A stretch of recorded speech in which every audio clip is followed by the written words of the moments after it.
السلام عليكم ورحمة الله تعالى وبركاته. مرحبا بكم في وصفة أخرى من وصفاتي. اليوم إن شاء الله غادي نقدم لكم البانكيك سريع وكيوجد في الحين. ناخدو واحد البول، غادي نوضعو فيه 2 بيضات،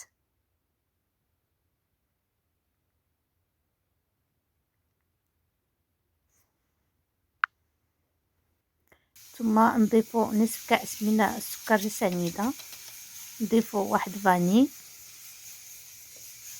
القليل من الخل، تقريبا نصف ملعقة صغيرة.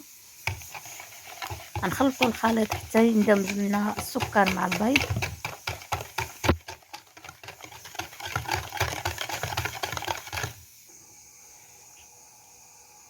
نضيف كأس من الحليب ما يعادل 150 مليلتر، ونصف كأس ديال الزيت المائدة. نخلطو جيدا،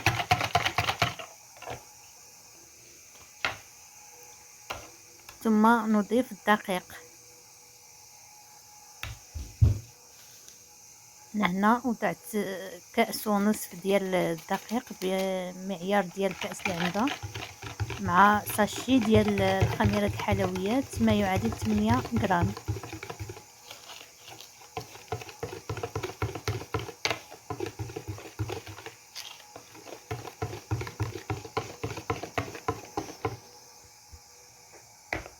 تنكملو باقي الدقيق وكنخلطو.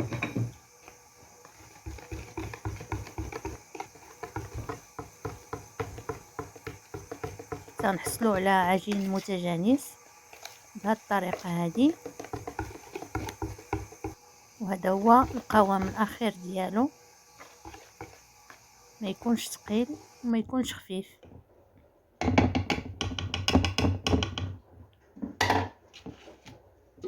ناخذوا هاد القريعه اللي كنوضعوا فيها الشوكولاط او الكيتشوب، كنوضعوا فيها الخليط باش كيساعدنا على وضع البانكيك.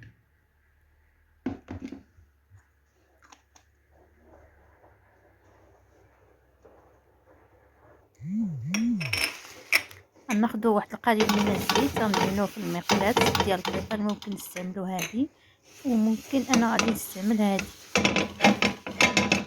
كيجيو متقادين. وكنوضعوا البانكيك في هذا الشكل هذا، والعافيه كتكون مهيله، ما كنجهدوهاش باش ما يتحرقوش.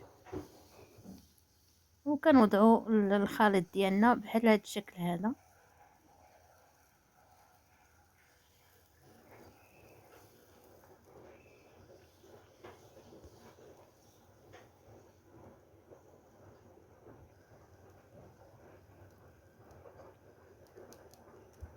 ممكن اننا نزوقوه بداكشي اللي عندنا. انا درت هاد الحبيبات هادو، ممكن نضيفو بيبي شوكولا.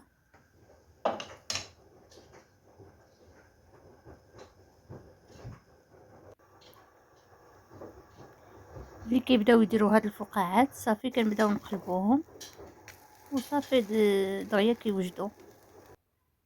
وهذا هو الشكل النهائي ديالهم.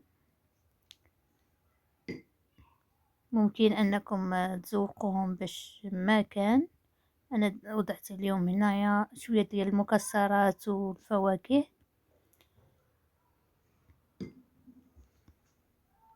وبالصحه والراحه. وكنتمنى انكم تجربوهم، وما تنساوش الاشتراك في القناه ديالي وتدعموني بالضغط على زر الاعجاب.